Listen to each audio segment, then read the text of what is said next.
Welcome back to When Harry Met Board Games. We finally made it, everybody. The People's Choice Top 10 Board Games of all time. We've surveyed over 3,300 board game designers, publishers, reviewers, content creators, and board game enthusiasts, and these are the results that we've come up with, the definitive Top 10. So without any further ado, let's get straight to the list. The People's Choice number 10 board game of all time is Castles of Burgundy, designed by Stefan Feld. And Castles of Burgundy was actually ranked number 10 last year, so it's held on in the same exact spot a year later. And this is basically the magnus opus, really, of Stefan Feld. It's his highest ranked game on the BGG Top 100, and it happens to be the highest ranked game on the People's Choice. So those two lists are in harmony. And basically in Castles of Burgundy, players are building their estate by drafting these different hexagonal tiles that they're going to place on their little player board, which represents their estate. And they're trying to draft buildings or tiles in different categories. You got different color-coded categories, some representing farm spaces where you breed animals, others representing different city buildings that accomplish different things, others representing your knowledge or your technology as a civilization, while others represent your ports, your castles, and other medieval features that show the wealth and prosperity of your particular state. Basically, players are just trying to complete as much of their estate as possible in order to score victory points. And it's interesting because at the beginning of each round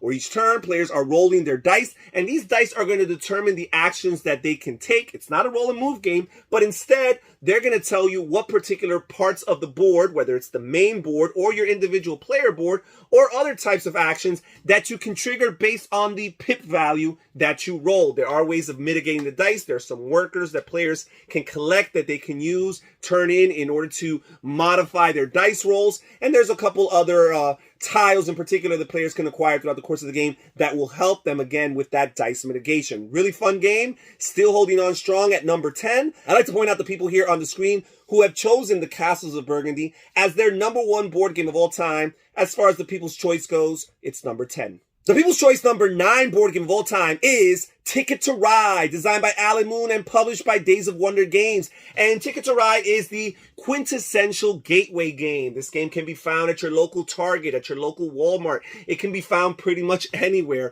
And this game has been out for about 18 years now, and it's still massively successful. It's still financially profitable. There's so many different iterations of this game, so many different spin-offs and expansions, different maps of the world, because basically what Ticket to Ride is players are connecting train routes by playing different color-coded cards in order to build these train routes and connect different cities along the map to one another, ultimately trying to score these hidden objectives, these hidden ticket cards that require for them to connect particular locations on that map. And as I mentioned, there's so many map expansions out there with pretty much all the different continents. Many different countries have gotten their own individual maps. And as of recently, even some cities have had their maps represented on these smaller Ticket to Ride versions that have been released in recent years. You have New York, you have London, and you have Amsterdam.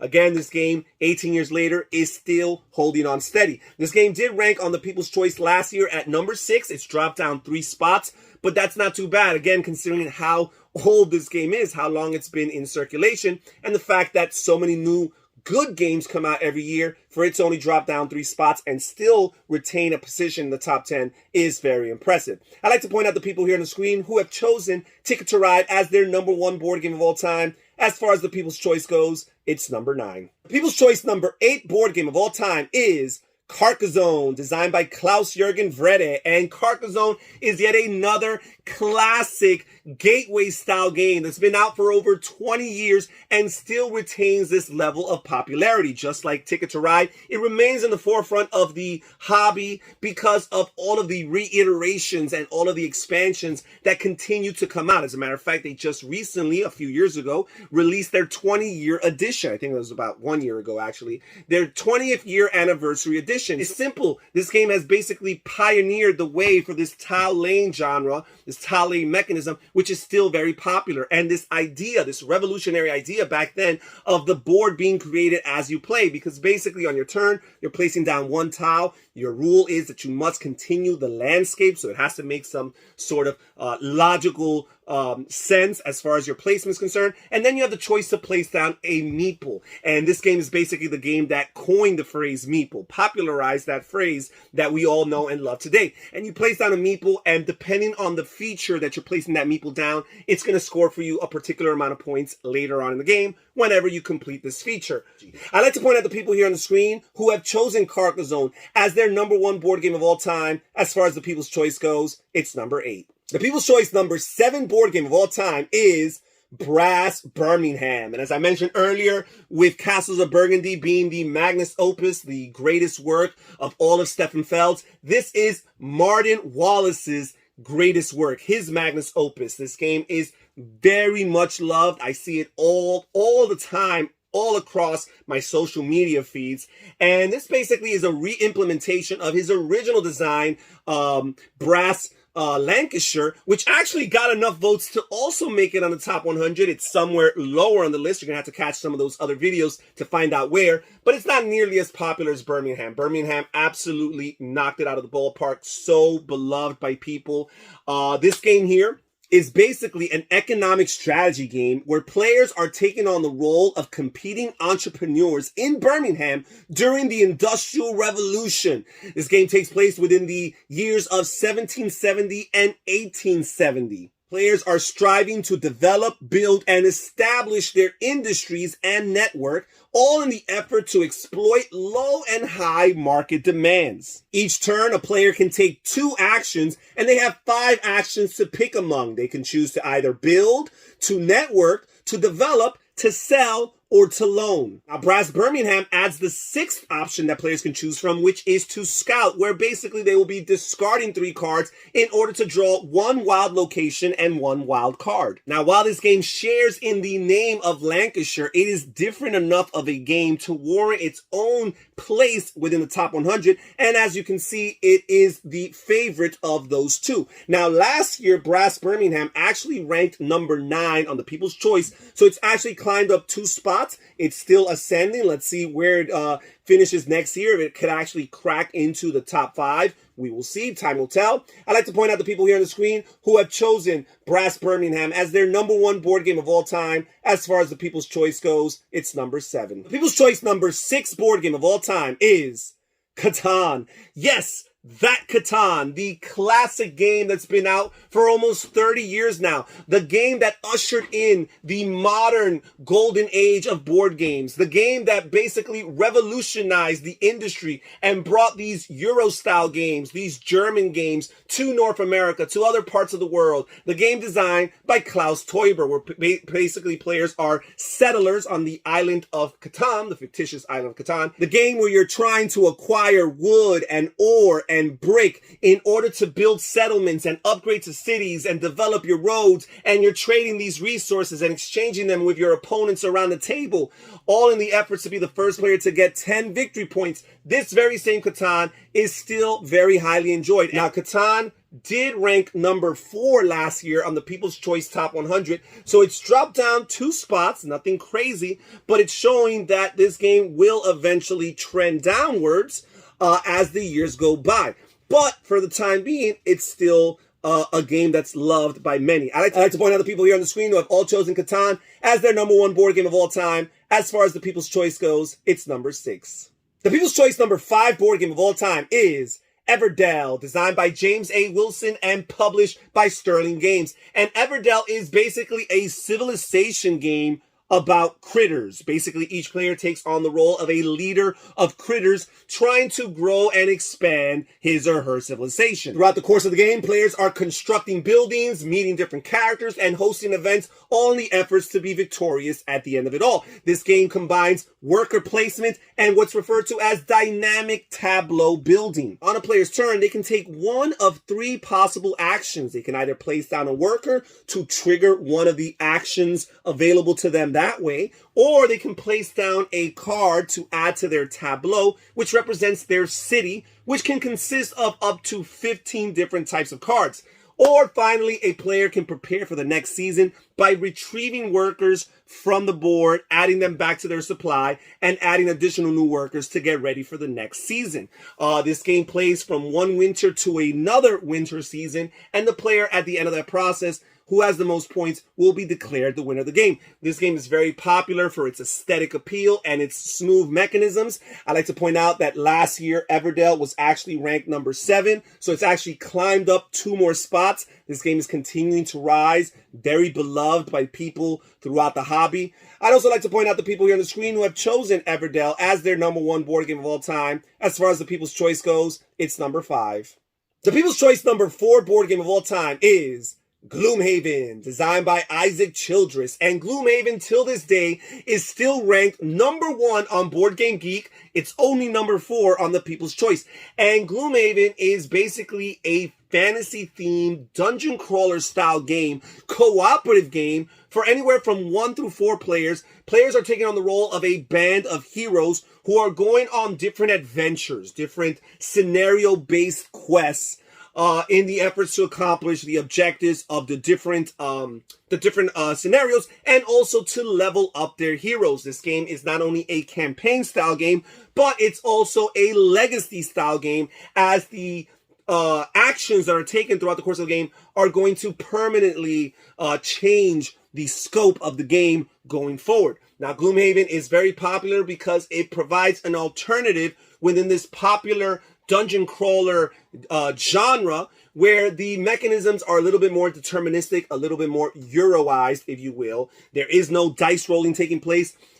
Everything, all the actions are triggered by card play, and there's lots of choices in the hands of the players. They have a lot of control as to what their characters do. Now, last year, Gloomhaven actually ranked number 5, so it actually climbed up 1 spot. I am surprised that it's still ascending. This game has been out for a few years now, so it's a little bit surprising to me that it's still increased or improved in popularity over the course of 1 year. I'd like to point out the people here on the screen who have chosen Gloomhaven as their number 1 game of all time. Pretty close. It's number 4. People's Choice number 3 board game of all time is Scythe, designed by Jamie Stegmaier and published by Stonemaier Games.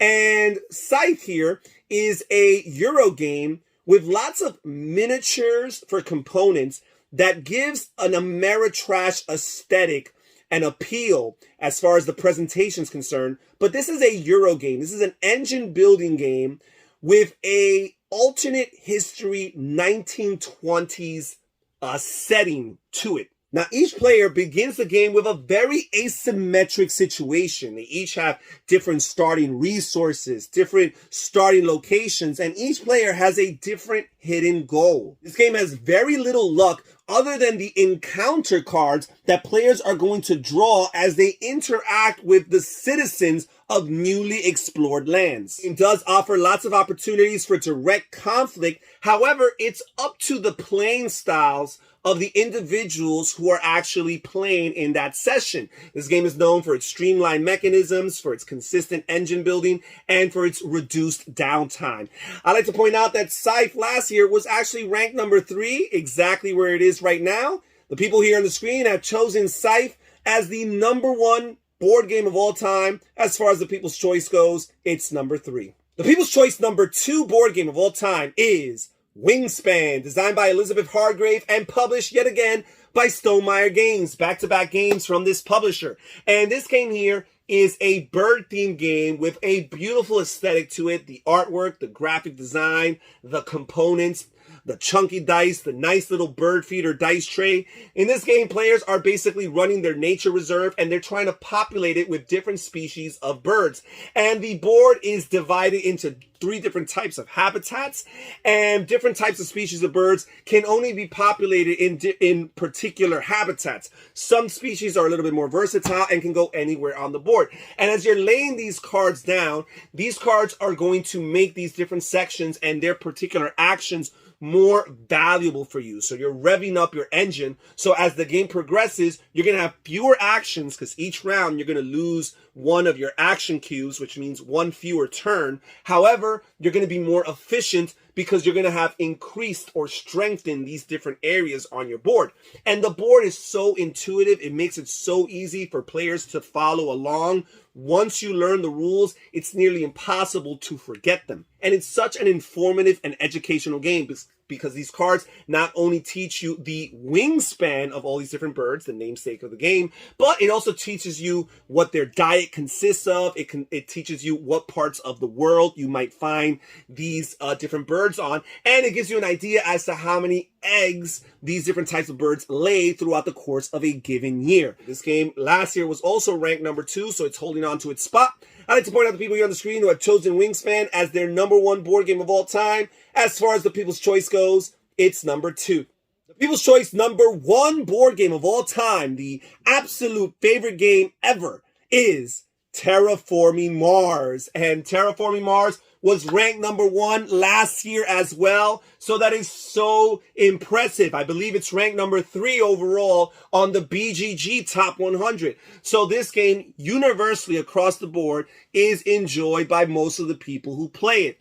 This game has a very popular theme, the futuristic science fiction idea of exploring Mars, colonizing Mars, and preparing it, making it habitable for human life. And that's basically what the game consists of. This is a competitive game where players are competing. They're representing different corporations who have been sponsored by the Earth's government in order to raise the temperature, the oxygen level, and the ocean coverage of Mars in order to make it habitable to sustain human life. Now, once these 3 communal objectives have been fulfilled, the temperature, the oxygen, and the ocean, then players will finish that round or that generation, and the player with the most victory points will be declared the winner of the game. Again, this game remains highly popular. The fact that Stronghold has done an excellent job of supporting this game with many expansions throughout the course of the years. Not too long ago, the recently released spin-off, the Ares Expedition. All of these products have done their part to keep this game in the forefront of people's minds. I like to point out the people here on the screen who have chosen Terraforming Mars as their number 1 board game of all time. These people, they know what they're talking about. And that's it for today's video, folks. And that's it for the People's Choice Top 100 Board Games of All Time. Please comment down below. Tell me what your favorite board game of all time is. Also, if you're interested in my personal 10 favorite games, click on the link on the screen right here, and it'll direct you to that video. Thank you guys so much for supporting this series. I'll catch you guys next time. This is Harry saying take care, everybody. Stay safe, stay healthy, and have fun gaming. Bye-bye.